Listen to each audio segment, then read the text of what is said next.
After 2 years of messing with this car, I decided to record a couple of videos and throw them up on YouTube. Normally, I'm a consumer of YouTube videos. I learned a lot, so figure it's time to throw my shit out there and get criticized. Just know that I don't give a shit. All right, so this is a 1978 Volvo. Obviously a two-door. It's a 242 GT. Bought it again about 2 years ago. I drove it home. Stock color is silver. That's most 242 GTs come in silver. There's a couple. I don't know the total number that were painted in black from the factory, but either way, mine's silver. It came with all the pieces that make it a GT. All that stuff is in the shed. The car was in okay condition. I'll probably throw a couple pictures up on the screen from when I drove the car home. It was running rough, and I was planning on just doing an engine swap on it and driving it. But once I got to tinkering with the car, I mean, to be honest, an engine swap is somewhat easy. I've done it before, messing with the engine and transmission. I don't find it difficult. I've never done any body work, and it had some rust, so I figured, what the hell? I tore the car apart and started going at it. So unfortunately, I'm not the best at documenting my work. Once I come in the garage, all I want to do is start tinkering and turning wrenches, and I say screw it. So with this car, I built a rotisserie out of plywood. Again, I'll throw probably a couple pictures up on the screen. And I started hand scraping everything on the bottom of the car. It was a pain in the ass with a torch. And I resprayed it in epoxy primer. I did the rest for the car as I was repairing the rust. And this is where I'm at, right? As far as the body goes, I have all the parts for it. They're just behind the toolbox back there. Don't mind the mess in the garage. All this shit back here is for my son's senior project. He's a mechanical engineer, so him and his team used that plasma cutter to cut some of the aluminum. So as I was saying, you can see the hood is back there. I have another pair of doors, spare doors that I got at the junkyard just in case. I have all the glass, well, almost all the glass. I don't have a windshield. The rest of the glass I do have, and that is stashed away securely, safely. So anyhow, as I was saying, I started with the engine swap. I was undecided what I was gonna do for engine. I've done an LS swap before, and while they're fun, they're relatively inexpensive. A lot of support out there for LS swaps. I just wanted to do something different, something a little bit more quirky, racked my head. I just couldn't come up with anything, and then I started thinking, well, you know, I want some power, I want it to be fun, I want high revving, and more importantly, I want it to be naturally aspirated. So a quick Google and ChatGPT search, I look for high revving natural aspirated engine, and what popped up? See if you can guess. Yep, that's right. Naturally aspirated 6-cylinder out of a 2004 BMW M3. So the infamous S54 engine.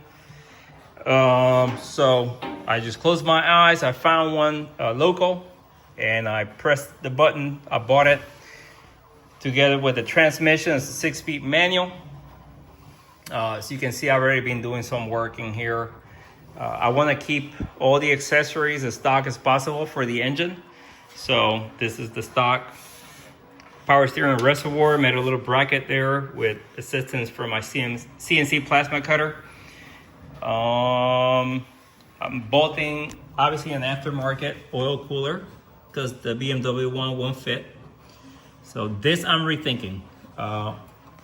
So the original lines for the BMW, there's rigid lines that come out over to flex line, and they wrapped around they wrap behind and under, and they go towards the front of the car in this direction. So, I mean, this is nice, but it looks kind of messy. So what I'm thinking is, let me grab the lines so I can show you guys.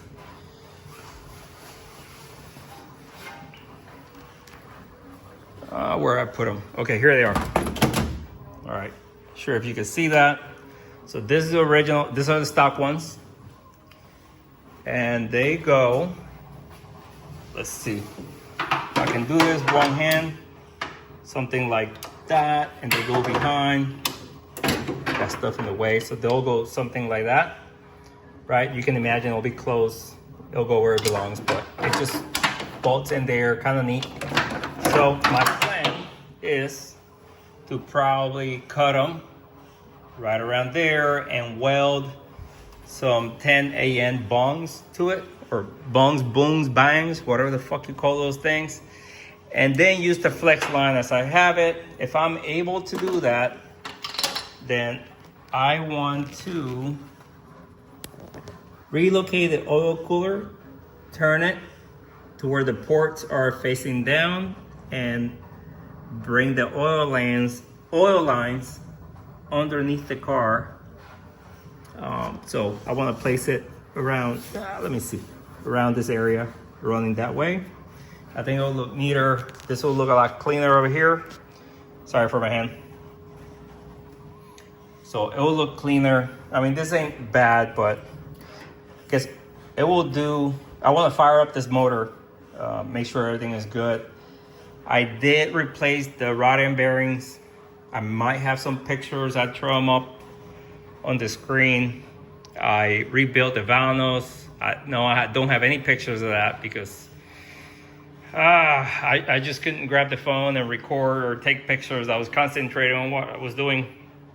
I did do a valve adjustment, so that all checked out really well, and we'll go from there. So I have the wire harness, computer, so on and so forth, blah, blah, blah.